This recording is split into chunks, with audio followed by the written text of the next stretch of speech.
नमस्कारम सद्गुरु। मैं कृपा के बारे में एक सवाल पूछना चाहता हूँ। मुझे ठीक से नहीं पता कि इसे किन शब्दों में पूछूं, लेकिन किस बारे में? कृपा, कृपा, कृपा। हाँ, मुझे लगता है कि ये एक तरह से संयोग की चीज़ है। मेरा मतलब है कि मुझे नहीं पता ये किस वजह से आती और जाती रहती है। जब कृपा मौजूद होती है तो मैं इसे बहुत आसानी से खो देता हूँ। मैं चाहता हूँ कि आप कृपा के बारे में कुछ बोलें कि ये काम कैसे करती है, या जैसे यहाँ आश्रम में इसे पाना और महसूस करना बहुत आसान है, लेकिन जैसे ही आप बाहर जाते हैं उस ऊर्जा या कृपा से जुड़ना बहुत मुश्किल होता है। क्या आप कृपा के बारे में कुछ बता सकते हैं? धन्यवाद।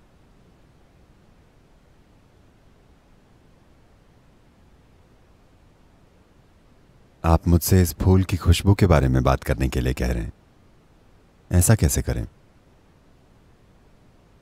अगर आपके पास एक संवेदनशील नाक है, सिर्फ तभी। शानदार। वरना अगर आज किसी की नाक बंद है तो इसके कोई मायने नहीं है। तो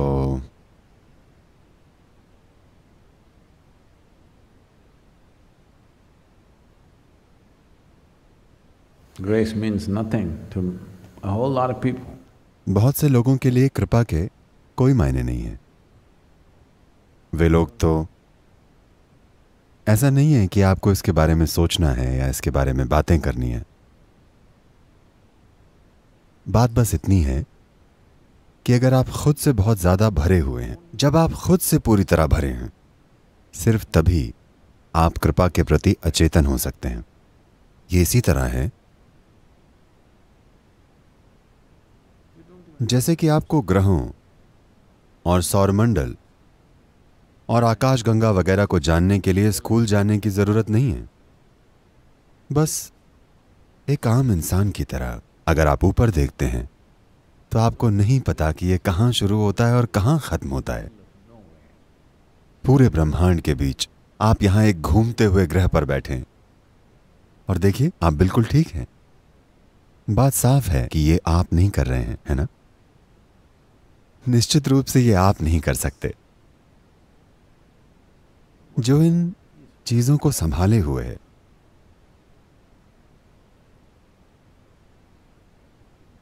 उसका एक नाम है कृपा। अब आप इसके लिए उपलब्ध हैं या नहीं, यही सवाल है। कृपा से हमारा मतलब किसी खास किस्म की कृपा नहीं है। हम उसकी बात कर रहे हैं जो हर चीज का आधार है। क्योंकि आप नहीं जानते कि यह सौर मंडल कैसे टिका हुआ है। आपको नहीं पता क्योंकि आप नहीं जानते कि यह पूरा ब्रह्मांड कैसे टिका हुआ है। आपको तो यह भी नहीं पता कि आप कैसे बने हैं। सच में, कैसे इतनी सारी कोशिकाओं ने साथ आकर आपके शरीर को बनाया और आपका जीवन चल रहा है, आप वाकई नहीं जानते। आपके पास बहुत सी व्याख्याएं हैं, पर आप जानते नहीं हैं। अगर आप जानते होते तो आप खुद एक इंसान बना लेते। अगर हमें अच्छे से पता हो कि कैसे, तो हम बना लेंगे, है ना? तो जब इतना कुछ है जो आप नहीं जानते और फिर भी हर चीज बिल्कुल अच्छे से हो रही है, तो बात साफ है कि यह कोई संयोग नहीं है। तो जिसकी भी वजह से ये सब चीजें हो रही हैं, वो ऊर्जा, वो शक्ति, हम उसे कृपा कहते हैं। लेकिन सवाल अब खुद को इसके लिए उपलब्ध बनाने का है। अगर आपकी नाक बंद है तो आपके लिए फूल के कोई मायने नहीं है। अगर आप अंधे हैं तो आपके लिए रोशनी के कोई मायने नहीं है। अगर आप असंवेदनशील हैं तो आपके लिए किसी भी चीज के कोई मायने नहीं है। तो सवाल संवेदनशील बनने का है। ज्यादातर लोगों का अहंकार संवेदनशील होता है, उनके भीतर मौजूद जीवन संवेदनशील नहीं होता। अभी आपको बहुत से लोगों के साथ सावधान रहना पड़ता है कि उनसे क्या कहना है और क्या नहीं कहना, क्योंकि उनका अहंकार भयानक रूप से संवेदनशील है। हर बात से उनके भीतर चोट लगती है। सबसे पहले आप एक भ्रम पैदा करते हैं, फिर इसके गिरने का और ऊंचा उठने का दूसरा भ्रम पैदा करते हैं। यह बहुत बुरा खेल है। आपका भ्रम जल्दी दूर होना चाहिए। अगर आप वाकई पूरी तरह से भ्रम रहित हैं, पूरी तरह से, तो आप हमेशा कृपा को उपलब्ध रहेंगे। अगर आपके अपने कोई भ्रम नहीं है तो आप हर चीज के बारे में अचरज करेंगे। अचरज कैसे नहीं होगा? हर चीज के बारे में, खुद अपने अस्तित्व के बारे में। अगर आपके मन में किसी भी चीज के बारे में कोई अंतिम निर्णय नहीं है, आप बस यहां हैं, तो आप कृपा से भीग जाएंगे। अब भी आप भीगे हुए हैं, लेकिन जब तक आप सचेतन न हो आप उसका आनंद नहीं ले सकते। यह आपको फायदा नहीं पहुंचाएगी, क्योंकि आप जागरूक नहीं हैं। यह आपको फायदा पहुंचा रही है, लेकिन फिर भी आप इसका पूरा लाभ नहीं उठा सकते। देखिए, यह एक सच्चाई है। मेडिकल विज्ञान के आधार पर यह सच है कि अगर दो लोग एक ही भोजन खाते हैं तो दोनों को एक सा पोषण नहीं मिलता। बिल्कुल वही खाना दो लोग खाते हैं, तब भी उनको एक जैसा पोषण नहीं मिलता, क्योंकि यह खाने से पोषण ले पाने की आपकी काबिलियत पर निर्भर करता है। तो इस काबिलियत को विकसित करना हम सभी कृपा में मौजूद है, लेकिन उस कृपा से पोषण ले पाने की क्षमता को विकसित करना, ताकि यह जीवन उस कृपा को प्रकट करने लगे। देखिए,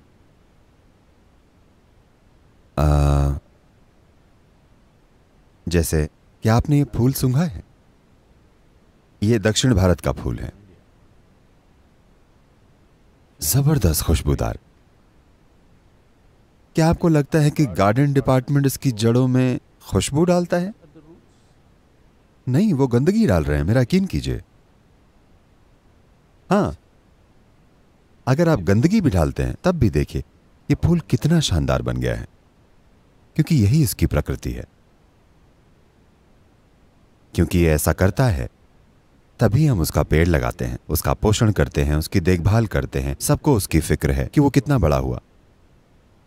मान लीजिए कि इसकी गंध ऐसी होती कि आपको बुरी लगती। मान लीजिए कि पेड़ गंदगी सोखकर इस फूल से बदबू फैलाता, तब हम इस पेड़ को उखाड़ फेंकते हैं ना। तो कृपा से कई फायदे मिलते हैं।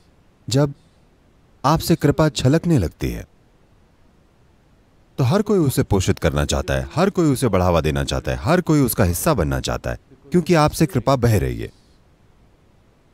अब सवाल यह बिल्कुल नहीं है कि आप कृपा में हैं या नहीं। आप जरूर हैं, वरना आपका होना ही असंभव है। सवाल सिर्फ यह है कि आप कृपा फैला रहे हैं या इसको किसी घटिया चीज में बदलकर हर किसी पर डाल रहे हैं। मैं आपको भारत की एक प्रसिद्ध कहानी सुनाता हूं। यह एक लोक कथा है और शायद इस देश में हर कोई यह कहानी जानता होगा। एक ऋषि था जो जंगल में रहता था। वो अंधा था, वो देख नहीं पाता था, बस एक ही जगह पर बैठा रहता था। उस रास्ते से बहुत कम लोग गुजरते थे। जब कोई वहां से गुजरता तो वो उसे कुछ दे देता और वो उससे अपना गुजारा करता था। वो अंधा था। एक दिन ऐसा हुआ कि राजा अपने मंत्रियों और सिपाहियों के साथ शिकार खेलने जंगल में आया। शिकार करते समय एक हिरन का पीछा करते करते राजा रास्ता भटक गया और साथियों से अलग हो गया, क्योंकि आप जानते हैं कि राजा के पास सबसे तेज घोड़ा होता है। वो बेहतरीन घोड़े की सवारी करता है। तो वो उनसे आगे निकल गया और भटक गया। वे सब उसे खोज रहे थे और खोजते खोजते वे सब भी भटक गए। और फिर एक सिपाही आया और उसने ऋषि से पूछा, क्या तुमने राजा को देखा? ऋषि बोला, नहीं। सेनापति आया और उसने पूछा, क्या तुमने राजा को देखा? उसने कहा नहीं। फिर मंत्री ने आकर पूछा, राजा को देखा क्या? फिर राजा खुद आया। तो अंधा ऋषि तुरंत पहचान गया कि ये राजा है। वो बोला, अरे आपके लोग आपको ढूंढ रहे हैं। पहले आपका सिपाही आया, फिर आपका सेनापति आया, फिर आपका मंत्री आया। राजा ने गौर से देखा कि ऋषि तो अंधा है। तो फिर राजा ने पूछा, हे दिव्य ऋषि, आपने कैसे पहचाना कि पहला आदमी सिपाही था, फिर सेनापति और फिर मंत्री? ऋषि ने कहा, पहले जो आया था उसने कहा, अरे ओ अंधे, क्या तूने राजा को इधर आते देखा है? क्या कोई इस रास्ते से आया था? तो मैं जान गया कि वो आपका सिपाही होगा।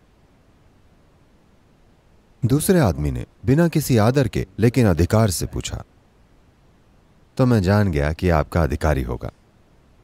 तीसरा आदमी जो मंत्री था, उसने बहुत आदर से पूछा, तो मैंने सोचा कि वो आपका मंत्री होगा। अब आप आए हैं, आपने मेरे पैर छुए और मुझे दिव्य ऋषि कहकर बुलाया, तो आप राजा ही होंगे।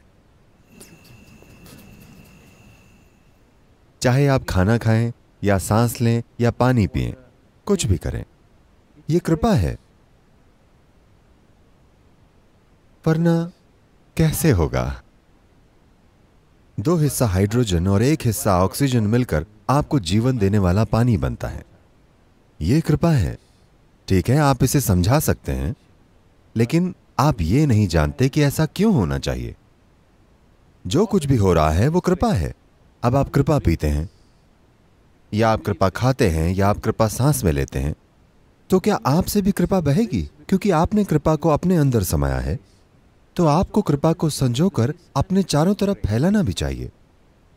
लेकिन दुर्भाग्य से लोग शानदार चीजें अपने अंदर समा लेते हैं और उसे घटिया बकवास में बदलकर बाहर फैलाते हैं। लेकिन पेड़ को देखिए, आप उसे गंदगी देते हैं और वो आपको सुगंध देता है। यही वक्त है। अगर आप पेड़ का तरीका सीख लें, अगर आप चट्टान का तरीका सीख लेते हैं, You will exude grace. तो आपसे कृपा छलकेगी। तो सवाल ये नहीं है कि आप कृपा में हैं या नहीं। ये बात पक्की है कि हर प्राणी कृपा में है। आपने जिस कृपा को अपने भीतर लिया है, क्या आप उसे बाहर फैलाने के काबिल हैं? सवाल बस यही है।